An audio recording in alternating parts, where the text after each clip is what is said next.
Alastair, we are back and it's probably end of the year.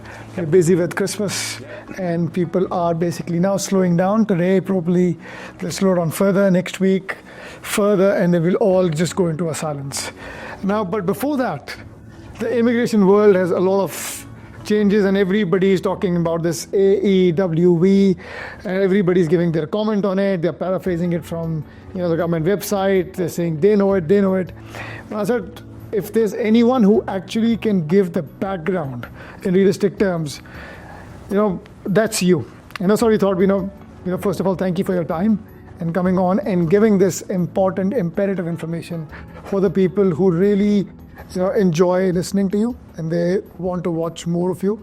So the first thing will be, what is this AEWV? And what is the background around it? Okay, so AEWV stands for Accredited Employer Work Visa. Okay. This was it's a work visa category that replaced a number of other work visa categories and was originally conceived by the previous Labor government in 2017 when they were elected to replace mostly the essential skills work visa policy. And the prime reason for the AEWV policy was to try and help solve the problems around migrant worker exploitation.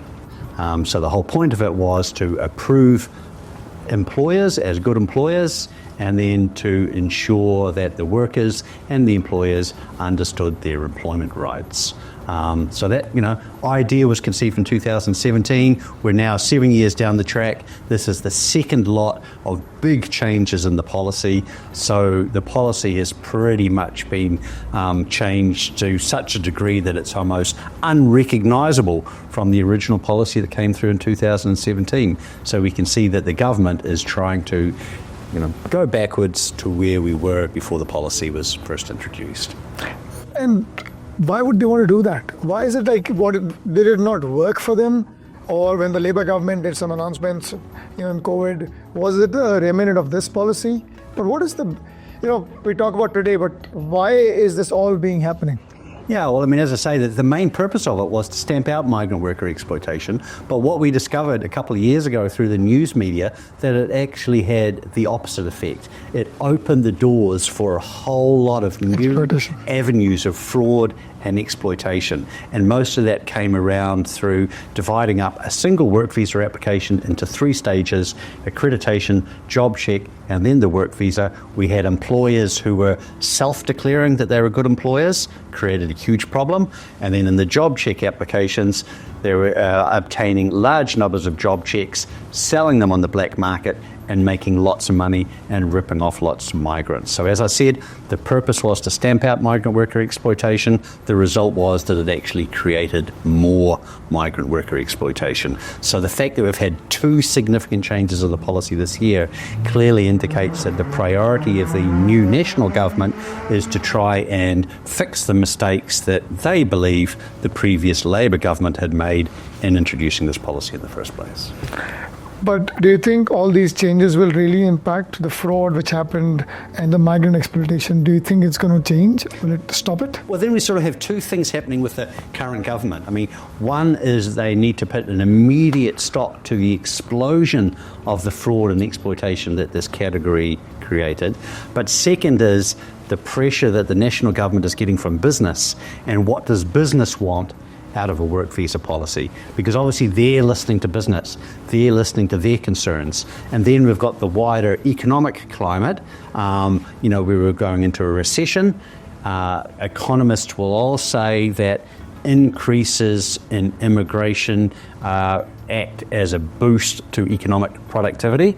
Of course, you've got increasing unemployment as well. So the changes are also a reflection of that. So all of these changes are trying to incorporate each of these elements of what's going on: the economic situation, the needs of business, and fixing the mistakes that were made previously in the policy, which were feeding into more fraud and exploitation. Wow, that is... in these changes, there was a removal of median wage requirement. Why would that happen? Because we were at a median wage and people were, obviously that is also part of exploitation because we live in a world where businesses are already feeling the pinch. We've been in a technical recession for the last 2 years. And, giving a median wage to someone who probably knows or not knows was already a problem, and the wages were rising. So was the removal of median wage a requirement? How does it impact us? So one of the biggest things that the previous Labor government introduced was this idea that to get a work visa, you need to be earning a minimum amount. And they decided on the median wage. Now, let's pick an occupation as an example. Let's say a kitchen hand in a restaurant. So, very unskilled job, right?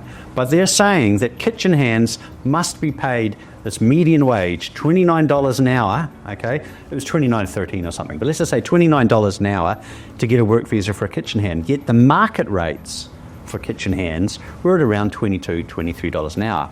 The theory behind the policy of the Labor government was that if migrants were forced to be paid at $29 an hour, then all of the other Kiwi staff in the business would also be paid at $29 an hour. So by forcing businesses to pay migrants more money, then everybody would benefit by being paid more money. Now, in the changes that were announced this week, Minister said that one of the reasons for getting rid of the median wage was that migrants were being paid the median wage of $29 an hour, but the Kiwis were not getting pay increases. And that created a discrepancy between what migrants were paid and what the Kiwis were paid. Now, they didn't say whether or not they actually have any evidence of that. They didn't say whether or not they've actually done any research or whether it was just anecdotal.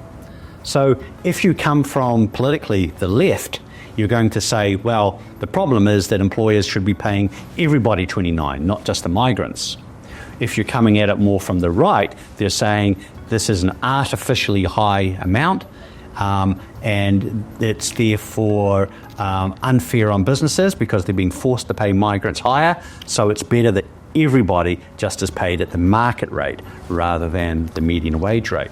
What was also happening, though, in terms of the fraud and exploitation, is that if you were a kitchen hand and you wanted a work visa for 3 years and the employer had to pay you $29, but the median wage rate was at the market rate was $22, there's a difference of $7. So that created what they call wage recycling, where the employer would pay the person, the kitchen hand, $29, then the kitchen hand would give $7 back to the employer. So that's how it created more exploitation in that system. Ooh, that makes sense. What you're saying is absolutely makes sense because that is a key cause of exploitation. And obviously, our minimum wage is quite a lot if you compare to the world consensuses. But, it is, I now understand that removal of median wage was an important thing. But I have another question. Yeah. Does New Zealand, do we need unskilled labor? Yeah, well, this is really interesting because all political parties will say that too many migrants are coming in to fill unskilled jobs, right? And Kiwis should be doing those unskilled jobs. Yet there are elements in this policy which suggest that the government accepts the fact that we need migrants to do unskilled jobs, even though publicly they will say that we don't.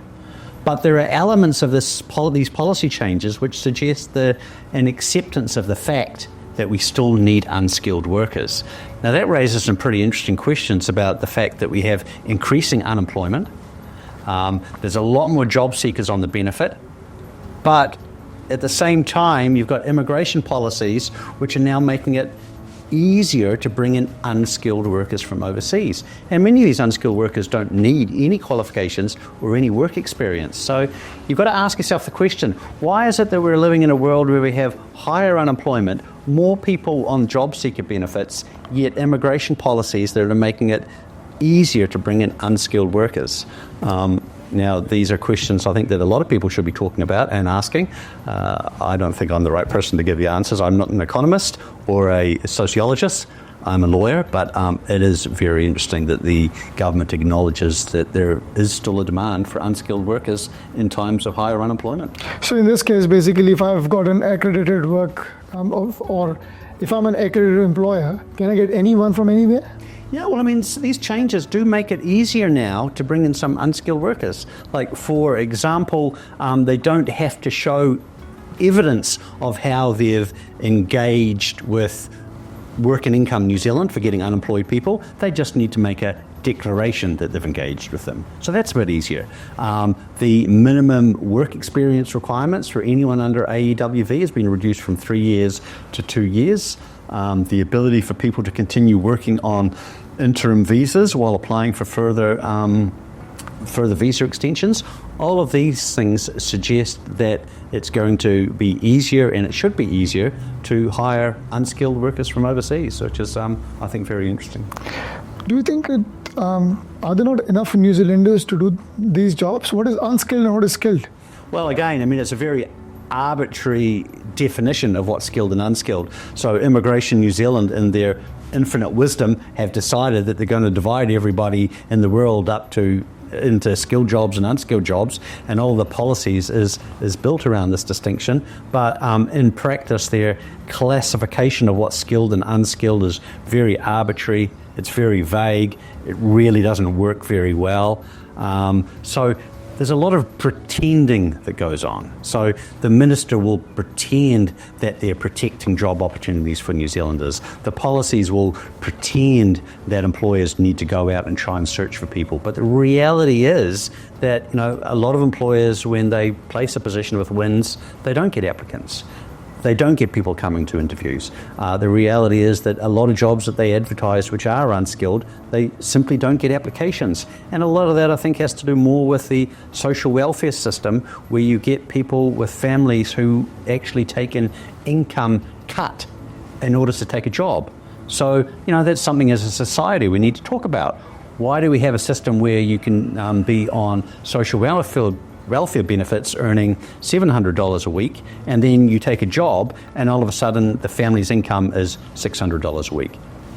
These are bigger questions for society rather than for you and me, I think. Massive, but it also creates a question in my mind that this unskilled, skilled, and this part of getting people from overseas, just one more question. If you're getting people from overseas for cleaning jobs or other stuff or housekeeping, so that means they don't need to have any requirement or experience?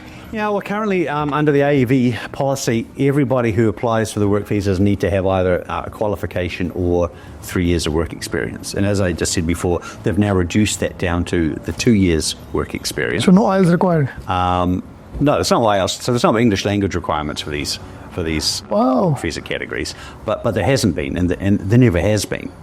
It's only for the residence categories that have these English language requirements and some other temporary visa policies. So, it is really interesting that there is still a demand for unskilled labour in a time of increasing unemployment and increasing job seeker benefits. Exactly, and we are technically into a recession and a lot of people are doing on benefit. And on the other side, we are saying, okay, we open the floodgates for people to come in. So over the years, it's going to create a divide. And it's a good segue to my next question. Was this policy a success or a failure in dealing with this migrant exploitation? I'm just very confused now. Well, this was the cornerstone of the previous Labour government's immigration policies. This was the thing that they was their number one priority. It was redoing work visa policies to stamp out migrant worker exploitation. As I said, it was first conceived in 2017. It was introduced, I believe, a couple of years later, around 2019, 2020. It's now being dismantled completely. I think the verdict is that it was a complete and total unmitigated failure in every regard. It didn't do anything to stamp out migrant worker exploitation. It created more exploitation. It's created delays in the processing. It opened the doors for exploitative employers and other agents to take advantage of the loopholes. There's really very few redeeming features of this whole policy, and most people like myself in the industry have said that we'd be much better in just wiping it completely and going back to the old policy. It's been a complete and total disaster. Sometimes I feel that, a lot of taxpayer money is gone wasted. So they've got, this is, accredited employer work visa. But what are they doing? Because I know in the last round, exploitation happened with the employers who were just getting people, taking money and doing all of that stuff. How do they stop that? Well, funnily enough, the major areas of exploitation before 2017 were really in the visa space of international students. International students coming in on student visa, they were being promised pathways to residency. Once they graduated and went on to work visas, they found out that the pathways to residency was an illusion, and therefore that created the exploitation. The Labor government didn't realise that that was the space that was happening, and instead they thought it was somewhere else, and that's why they did this whole AEWV thing. But the thing that I really want to pick up on, the comment that I want to pick up on the most is when you said a waste of resources. And I think that it's really important to understand that when creating changes in immigration policy, and big changes, that's a lot of work for Immigration New Zealand. I understand. They have a small policy team in Wellington, okay? The small policy team in Wellington during 2024 have had two major changes in terms of the AEWV and a couple of other minor pieces of policy. So that policy team of maybe a dozen people or so has spent a whole year on fixing the mistakes in the policy that were made in the two previous years. So we have lost 3 years of policy making on a AEWV scheme that was a complete failure. And what have we lost during those 3 years? We've lost the ability to create a parent category, which everyone is demanding. We've lost the opportunity of creating an investor category, which is actually going to encourage good investors. We've lost the opportunity of fixing the skilled migrant category, which was full of problems. We've lost the opportunity of fixing the entrepreneur category, which was a complete disaster with a 95% decline rate in residency applications. And we've lost the opportunity of fixing the partnership policy, which was really geared against people from countries such as India and favoured European type countries. So there's a whole lot of policy work that really desperately needs attention. 3 years has been wasted where Immigration New Zealand policy team have not been able to work on those changes, have not been able to work on the things that the country needs because they spent 2 years building up a policy that was never needed in the first place and 1 year dismantling that policy. That's where the real waste of resources is. When there's a waste of resources, when we know that investor category is actually going to help the country, and we know that there's a small policy-making team, or the previous government or this government, do you think they are addressing those issues, or are they just doing whitewash on something? It's like tagging the wall and just wash it with another policy. Yeah, well, I mean, so far with this current government, we haven't actually seen anything proactive yet. Everything that we've had in these first 12 months or so has been trying to fix problems or perceived problems from the previous government. So we haven't seen anything yet that the new National Coalition government wants to actually do. Now, whether that's because they're not interested or they haven't got around to it, or that Immigration New Zealand policy team has been too busy in the last 12 months fixing the previous mistakes, we don't know. Only the Minister is going to be able to answer that question. But I would imagine that the Minister of Immigration is extremely frustrated because I know that she wants to do some positive things for the country, but she's unable to because the team within Immigration New Zealand that creates policy is small and has been so busy this year fixing their previous mistakes. So basically this is, our first year of government is more of, I think we've completed 1 year now, right? First year of government is more of, empower New Zealand. 25 will be thrive New Zealand, and 26 will be refix or fix. Fix 26, thrive 25. They always say with 3-year terms of the government that the first term is to try and fix the mistakes, the middle year is to try and introduce new policy, and the third year is to try and provide sweetness to the voters for the upcoming election. It is, but overall, in Thrive 25, which is around the corner, how do these changes help us understand what is coming, what is in store? Okay, so we know now that we've gone into a technical recession. Yeah. We've had a decrease of 1% in the GDP. It's commonly accepted that large numbers immigrants coming in provides a boost to economic productivity because, New Zealand has an aging population, okay? Once New Zealanders hit 65 and they retire, they're no longer productive, but they still require, superannuation payments. So you've got to continually bring in young workers who are going to be working and earning and being productive. Immigration is a boost to the economy, but there are problems that go with it, obviously. If you're going too fast, there's fraud, there's exploitation, there's risks to New Zealand workers, their pay rates, there's housing issues, there's infrastructure, all of these sorts of things. So these policy changes do suggest that the government would look at trying to increase the number of migrants coming in to provide an economic boost to the economy. And you can imagine that the temptation must be very high for this government to, again, open up policies for workers and students to bring those young people in, to bring them into the workforce, to bring the money in for international study, to help give a boost to the economy, to make the figures look good by the time the next election comes. So in terms of what 2025 is going to look like, I think that these changes do suggest that that's a very real possibility. So basically, if 25 has to thrive, we probably have to open the first category, should be the student category, get more students in, get some revenue in. What will be your favorite two categories which you would open if you were an immigration minister next year? Yeah, I think we really need to think a lot about the student visa category, and we particularly thinking about South Indian market, for example, India, Sri Lanka, these countries, the numbers on the approval rates are very low compared to other countries. For example, China has an approval rate of around 95% for student visas. India has an approval rate barely hitting 50%. Wow. And why is such a big difference? Well, the government wants good quality Indian students, but they're not getting them. They want Indian students to come here for degree level courses and postgraduate courses, but they can't attract them. Those good students are being attracted to other countries, our competitors, traditional Canada, US, UK, Australia. We really struggle. I think the two reasons for that is that bachelor degrees are 3 years of study, it's expensive.